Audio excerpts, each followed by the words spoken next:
And we did a sketch where Griff Rhys-Jones played Constable Savage, a racist police officer arresting a black man on ludicrous charges. Walking on the cracks in the pavement. Walking in a loud shirt in a built-up area during the hours of darkness. Walking around all over the place.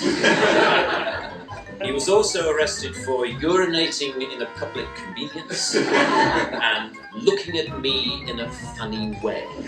The strongest weapon against hateful speech is not repression, it is more speech. Freedom of speech is being attacked left and right. People are being arrested for no reason at all. Who do you call?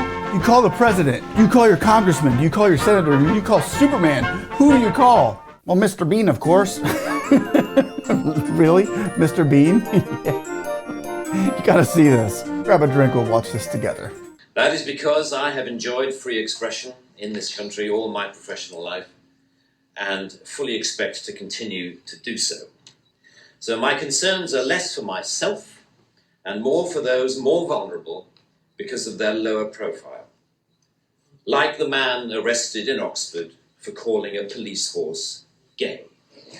Or the teenager arrested for calling the Church of Scientology a cult. Or the cafe owner arrested for displaying passages from the Bible on a TV screen. When I heard of some of these more ludicrous offences and charges, I remembered that I had been here before in a fictional context.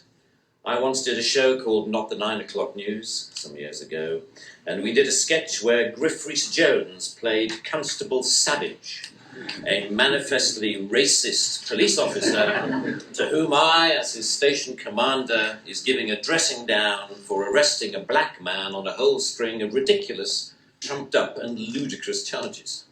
Walking on the cracks in the pavement. Walking in a loud shirt in a built-up area during the hours of darkness. And one of my favourites, walking around all over the place. He was also arrested for urinating in a public convenience and looking at me in a funny way. Who would have thought that we would end up with a law that would allow life to imitate art so exactly? Granted, I think Mr. Bean is a funny guy. He makes me laugh. But when you get somebody like this talking about the context of speech, it's a very serious context, because if you look back at when Twitter wasn't owned by Elon Musk, it was in serious disarray, and Facebook was following suit, YouTube was following suit, all these other platforms were following suit of, hey, censor, cut. I was like, what are they doing? They're taking away our sense of humor as well. So we're not even allowed to try to, laugh at things that really aren't that funny, but it's a mechanism that God has put into us, I think, to laugh at certain things that is a defense mechanism to keep us from going crazy. It starts getting kind of serious, The freedom of speech is who we are. I mean, let me know what you think down below, and we'll continue watching this. I read somewhere a defender of the status quo claiming that the fact that the gay horse case was dropped after the arrested man refused to pay the fine, and that the Scientology case was also dropped at some point during the court process, was proof that the law was working well, ignoring the fact that the only reason these cases were dropped was because of the publicity that they had attracted. Bam! There it is. I personally have been affected by this. I don't know, I'm sure a lot of you out there too have. But as a YouTube content creator, we put up certain things here and they get cut, suspended, you're out. But I've actually put up the same pieces that other content creators have as well, only I get a violation. They don't, because they have millions and millions of viewers. So this is also a very systematic routine that is regulated within the sphere of the big corporate media gurus that own platforms. Am I wrong?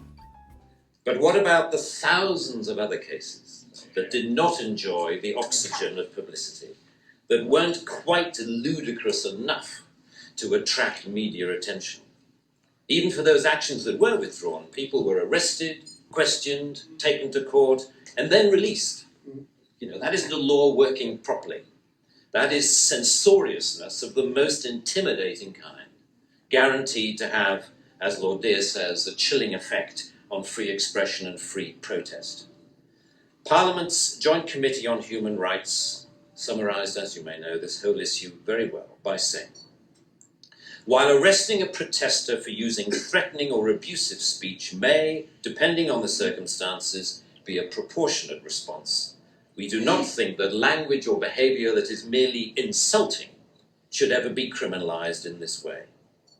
The clear problem with the outlawing of insult is that too many things can be interpreted as such. Criticism is easily construed as insult by certain parties. Ridicule easily construed as insult. Sarcasm, unfavourable comparison, merely stating an alternative point of view to the orthodoxy can be interpreted as insult. And because so many things can be interpreted as insult, it is hardly surprising that so many things have been, as the examples I talked about earlier show.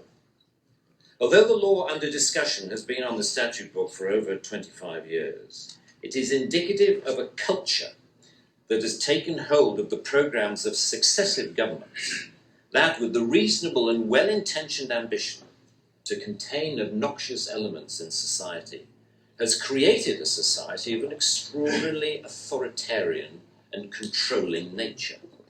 It is what you might call the new intolerance, a new but intense desire to gag uncomfortable voices of dissent.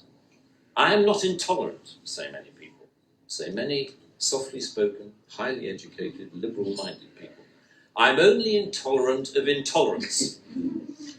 And people tend to nod sagely and say, oh, yes, wise words, wise words. And yet if you think about this supposedly inarguable statement for longer than 5 seconds, you realize that all it is advocating is the replacement of one kind of intolerance with another, which to me doesn't represent any kind of progress at all. Well, I guess I'm one of those people who never really chewed on it for more than 5 seconds because I've always said the exact same thing, and I'm not a left-wing liberal, but I've been like, yeah, that's very good, wise words. We love you, Mr. Bean. Underlying prejudices, injustices, or resentments are not addressed by arresting people. They are addressed by the issues being aired, argued, and dealt with, preferably outside the legal process. For me, the best way to increase society's resistance to insulting or offensive speech is to allow a lot more of it. As with childhood diseases, you can better resist those germs to which you have been exposed. We need to build our immunity to taking offence so that we can deal with the issues that perfectly justified criticism can raise. Our priority should be to deal with the message, not the messenger. As President Obama said in an address to the United Nations only a month or so ago, laudable efforts to restrict speech can become a tool to silence critics or oppress minorities. The strongest weapon against hateful speech is not repression, it is more speech. And that's the essence of my thesis, more speech. If we want a robust society, we need more robust dialogue, and that must include the right to insult or to offend. The repeal of this word in this clause will be only a small step, but it will, I hope, be a critical one in what should be a longer-term project to pause and slowly rewind the creeping culture of censoriousness. It is a small skirmish in the battle, in my opinion, to deal with what Sir Salman Rushdie refers to as the outrage industry. Self-appointed arbiters of the public good, encouraging media-stoked outrage to which the police feel under terrible pressure to react. A newspaper rings up Scotland Yard. Someone has said something slightly insulting on Twitter about someone who we think a national treasure. What are you going to do about it? And the police panic and they scrabble around and then grasp the most inappropriate lifeline of all, Section 5 of the Public Order Act, that thing where you can arrest anybody for saying anything that might be construed by anyone else as insulting. You know, they don't seem to need a real victim. They need only to make the judgment that somebody could have been offended if they had heard or read what has been said, the most ludicrous degree of latitude.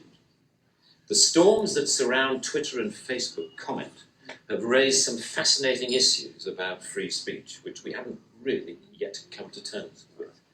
Firstly, that we all have to take responsibility for what we say, which is quite a good lesson to learn. But secondly, we've learned how appallingly prickly and intolerant society has become of even the mildest adverse comment. The law should not be aiding and abetting this new intolerance. Free speech can only suffer if the law prevents us from dealing with its consequences.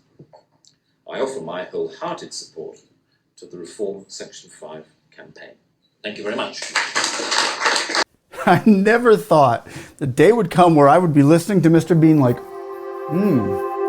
he's really smart. Wow, Mr. Bean. Mr. Bean. Okay, and I like this platform. It said, feel free to insult me. So let me think what I can think about Mr. Bean. No, I don't want to do that. Our speech is what activates our faith in certain issues. Our speech is this, and if somebody disagrees with it, yet alone a government, you're not allowed to do it anymore because you said something that they don't agree with. They find it hateful, you find it correct, and it's their opinion over yours, and you're being arrested for what you believe and what you feel is true and what it's right, whether it is or not. Whether it is or not. So we're treading on a very fine line here when we start giving governments and officials and legislation the ability to control what you say or what you post or how you do it or your thoughts, who you are. If you dislike this public official or if you dislike that public official, ooh, watch out you could be in big trouble. But it's a very fragile system, as we can see right now. It's a very fragile system when you start seeing people get arrested. And I'm very enlightened to have Mr. Bean, Mr. Bean come in and give us his 2 cents on how he feels about this. And I'm glad he does feel that way because I think a lot of people out there feel the same way that he does as well. How do you feel about it? Let me know down below. If you enjoyed the video, please like, subscribe, and click that notification button so when I get information out, you can get information in. This was fun, y'all. I want to thank you all for watching. We'll see you on the next one. Have a blessed day. Bye-bye.